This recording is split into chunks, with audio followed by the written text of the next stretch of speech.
हमारे चैनल को सब्सक्राइब करने के लिए सब्सक्राइब के इस बटन को ऐसे दबाएं, फिर नोटिफिकेशन पाने के लिए इस बेल आइकन को ऐसे प्रेस करें और नोटिफिकेशन को ऑन कर लें। धन्यवाद। वेलकम साथियों, आपके अपने खुद के चैनल एपिक एजू पर मैं एक बार फिर से आपका हार्दिक अभिनंदन करता हूं दोस्त। और दोस्तों, आपके अच्छे स्वास्थ्य की कामना मैं भगवान से करता हूं। तो दोस्तों, आज की जो हम अपडेट लेके आए हैं, हरियाणा में सरकारी भर्ती से संबंधित ताज़ा अपडेट लेके आए हैं कि कल कोर्ट केस में यानी 22 अप्रैल को कोर्ट में क्या होगा। इन सभी मुद्दों पर बहस करेंगे कि भाई किस मुद्दों पर बहस हो सकती है, कल क्या हो सकता है, कल नेक्स्ट डेट मिलेगी, एजी साहब की तबीयत कैसी रहेगी। इसी के साथ ही हम ग्रुप सी और टीजीटी भर्ती जो अपडेट है वो भी हम देंगे, क्या चल रहा है, ठीक है, पूरे दिन में। और ग्रुप डी भर्ती पर भी हम डिस्कस करेंगे, चाहे कॉमन कैडर हो, सेकंड लिस्ट और जो बाकी भर्तियां है, चाहे एफएसएल हो या फिर एएलएम हो या एमपीएसडब्ल्यू हो, सभी भर्तियों पर हम चर्चा करेंगे। आप वीडियो के अंत तक आपको वीडियो में बने रहना है। तो ये था हमारी वीडियो का ओवरव्यू। तो उसके बाद एक आपसे रिक्वेस्ट है दोस्तों कि आपको यदि हमारी वीडियो अच्छी लगती है या आप चैनल पर पहली बार आए हैं तो चैनल को सब्सक्राइब कर लो। सब्सक्राइब का तरीका वीडियो के प्रारंभ में मैंने आपको बता दिया है, जो बिल्कुल फ्री ऑफ कॉस्ट है, जिसका आपको एक सिंगल पैसा भी नहीं देना है दोस्तों। और वीडियो को दोस्तों, आप ही हमारे ब्रांड एम्बेसडर दोस्तों, छोटे से चैनल के, तो वीडियो को दोस्तों आप सोशल मीडिया फेसबुक व्हाट्सएप पर शेयर जरूर किया करो। तो दोस्तों चलो चलते हैं अपने मुद्दों की तरफ, ठीक है। बात करते हैं दोस्तों, सबसे पहले आज क्या रहा, चाहे टीजीटी भर्ती की बात हो दोस्तों, ठीक है, टीजीटी भर्ती की बात हो, चाहे ग्रुप डी में आपकी, ग्रुप सी में आपकी 56-57 की बात हो, ठीक है। एक शानदार प्रोटेस्ट किया गया था दोस्तों 20 अप्रैल को, ठीक है, 20 अप्रैल को एक शानदार प्रोटेस्ट किया गया था। और ये प्रोटेस्ट हुआ था दोस्तों करनाल के अंदर, ठीक है।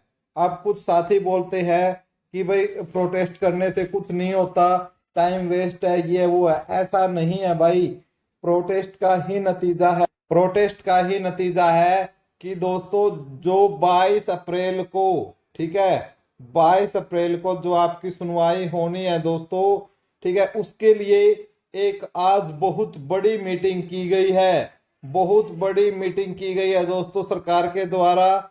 मैं उसको भी आपको बताऊंगा कि क्या मीटिंग की गई है। लेकिन सबसे पहले मैं आपको बता दूं कि जो प्रोटेस्ट था उसका ही इफेक्ट रहा है कि ये जो मीटिंग हुई है दोस्तों, तो इस प्रकार से जो पैदल यात्रा टीजीटी साथियों ने की थी, कहीं ना कहीं सरकार की नजरों में है और विपक्ष भी बुनाने में उसको लगा हुआ है दोस्तों। और कोई भी सत्ताधारी पार्टी ऐसा कभी नहीं होना चाहेगी कि ऐसा हो।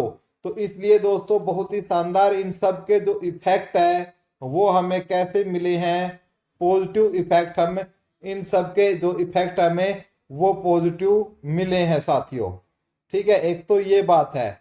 दूसरी बात, तो 56-57 के ऊपर, सबके ऊपर आपको पता ही है दोस्तों, जो 22 अप्रैल को जो केस लिस्टेड है, ठीक है, उस पर भी जो केस है सभी हाई कोर्ट में लिस्ट हो चुके हैं दोस्तों। जो ऑर्डिनरी बैच है उसके अंदर लिस्ट हो चुके हैं। और जो केस है, जो 22 अप्रैल को जो मुख्य केस है दोस्तों, यदि मैं उनकी बात करता हूं तो उनमें एक तो ग्रुप वाइज और पोस्ट वाइज का जो केस है वो है दोस्तों, ठीक है।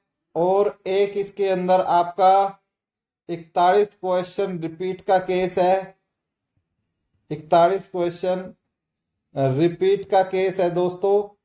और एक यदि इसमें बात करूं मैं, जो सोशियो इकोनॉमिक के 5 मार्क्स की वेरिफिकेशन, 5 मार्क्स की क्या है, फिजिकल वेरिफिकेशन है, वो है, ठीक है। और इसमें जो केस है वो है आपका LPA 1037, ठीक है। नेक्स्ट पेज पर समझाता हूं दोस्तों मैं इसको, ठीक है। जो केस क्या है, LPA 1037। ठीक है, अब आप सोच रहे होंगे कि ये केस राहुल ने किया है। जी नहीं, ये राहुल ने नहीं किया है। ये केस जो है ये हरियाणा स्टाफ सिलेक्शन कमीशन ने किया है। किसके खिलाफ? राहुल के खिलाफ। ठीक है, राहुल को चैलेंज करते हुए ये केस किया गया है आपका राहुल के खिलाफ हरियाणा स्टाफ सिलेक्शन कमीशन के द्वारा। और ये एलपीआई थी जिसमें दोस्तों नेक्स्ट डेट पर नेक्स्ट डेट एचएसएससी लगातार क्या कर रही थी? नेक्स्ट डेट लेने का काम कौन कर रही थी? हरियाणा स्टाफ सिलेक्शन कमीशन, या मैं शॉर्ट में बोलूं हमारे जो एजी साहब है वो कर रहे थे। लेकिन दोस्तों एक बहुत ही खुशखबरी हमें मिली है दोस्तों। खुशखबरी ये है कि कल इसके ऊपर बहस हो सकती है। ठीक है, इसके ऊपर बहस हो सकती है। ठीक है, कुछ साथी बोल रही है कि इसमें जो है नेक्स्ट डेट मिलेगी। ठीक है, नेक्स्ट डेट तो भाई नेक्स्ट डेट तो मिल सकती है, लेकिन जो बात निकल के आ रही है, जो आपकी एजी साहब है और जो उनकी टीम है दोस्तों, वो बहस के लिए बिल्कुल प्रिपेयर है कल इस केस के लिए। और किन किन मुद्दों पर बहस हो सकती है वो मैंने आपको बता दिया है। जैसे ग्रुप वाइज है, ठीक है, ग्रुप वाइज है और वर्सेस पोस्ट वाइज है। ठीक है, इसके ऊपर बहस हो सकती है। ठीक है, 41 क्वेश्चन जो रिपीट मामला है उसके ऊपर बहस हो सकती है। और साथ में 5 अंकों की जो फिजिकल वेरिफिकेशंस है उसके ऊपर बहस हो सकती है। ये कुछ मुद्दे हैं जो मेन मुद्दे हैं दोस्तों। ठीक है, आप ग्रुप वाइज और पोस्ट वाइज, ठीक है, और जैसे एक हो सकता है आपका जैसे रिजर्वेशन पॉलिसी पर भी बहस हो सकती है। ठीक है, तो ये मुख्य मुद्दे रहेंगे कल के लिए। ठीक है, और जैसे ग्रुप वाइज और पोस्ट वाइज है, जैसे हरियाणा स्टाफ सिलेक्शन कमीशन ने क्या किया है दोस्तों, हरियाणा स्टाफ सिलेक्शन कमीशन ने जो 56-57 का जो एग्जाम लिया है वो किस प्रकार से लिया है? उन्होंने ग्रुप वाइज करके लिया है। ठीक है, लेकिन दोस्तों सीटी जो पॉलिसी की यदि हम बात करें कि पॉलिसी में क्या लिखा हुआ है, उसमें आपका पोस्ट वाइज लिखा हुआ है। तो इसके ऊपर बहस हो सकती है। और क्योंकि ये पॉलिसी के अंदर लिखा हुआ है तो इस वजह से देखें तो इसमें एचएसएससी का जो कहीं ना कहीं हार हो सकती है। लेकिन एचएसएससी इस पे कैसे जीत सकती है? एक मानवीय दिखाकर कि भाई हम ज्यादा बच्चों को मौका इस टेस्ट में देना चाहते हैं, इस वजह से दिखाकर इसमें जो है एचएससी अपना पलड़ा भारी कर सकती है।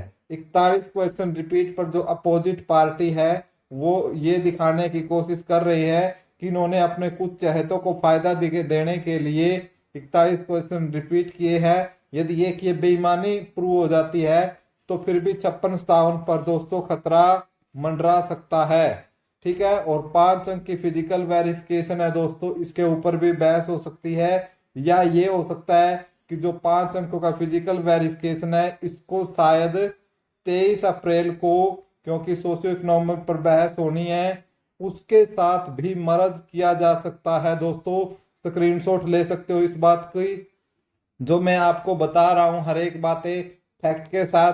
ठीक है, और रिजर्वेशन इन सब पर क्या है भाई, जज साहब का ही जो डिपेंड रहेगा कि वो क्या रहेगा क्या नहीं रहेगा। इन सब के ऊपर ही हमारी जो भर्तियां हैं, चाहे उसमें टीजीटी की भर्ती हो दोस्तों, ठीक है, चाहे हमारी 56-57 की भर्ती हो, ठीक है, सभी आपकी उसी के ऊपर टिकी हुई है, निगाहें वहीं पर टिकी हुई हैं। लेकिन 22 अप्रैल से काम नहीं चलेगा दोस्तों, हमें 23 अप्रैल को भी देखना होगा कि 23 अप्रैल को एजी साहब क्या रवैया अपनाते हैं। ठीक है, तो उसकी जो भी इंफॉर्मेशन आएगी हम आपको बताएंगे कि 23 अप्रैल को एजी साहब बहस करेंगे या इसके ऊपर नेक्स्ट डेट ले सकते हैं। फिलहाल 22 की आपको अपडेट देनी थी, वो हमने अपडेट देने का काम आपको किया है साथियों।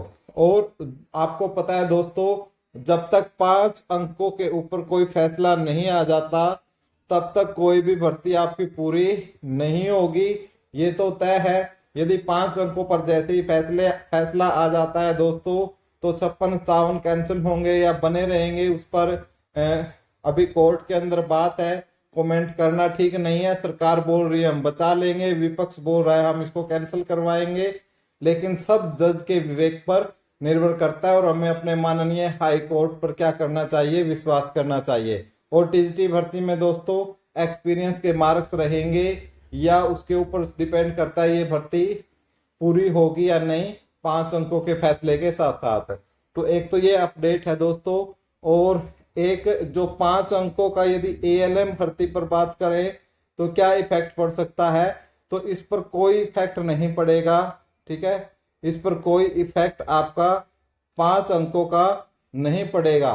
ठीक है, बाकी देखते हैं कि रिजल्ट है। इसी प्रकार MPSW की यदि हम बात करते हैं तो ये रिजल्ट अभी नहीं दे रही हैं, क्योंकि हमारी MPSW की बहनों ने बहुत ही शानदार धरना प्रदर्शन दिया था और वे दोबारा से एक बार फिर ये अपडेट हमारे पास आ रही है कि दोबारा से इसके ऊपर फिर से ये एकतर होकर HSD ऑफिस के सामने धरना दिया जा सकता है। और लगातार करनाल और जींद में प्रोटेस्ट तो बच्चे कर ही रहे हैं और उन्हीं का इफेक्ट है कि जो आपकी सुनवाई है वो 22 और 23 अप्रैल को हो सकती है और जज साहब पर निर्भर करेगा कि आपको उसका जजमेंट कब देखने को मिलेगा।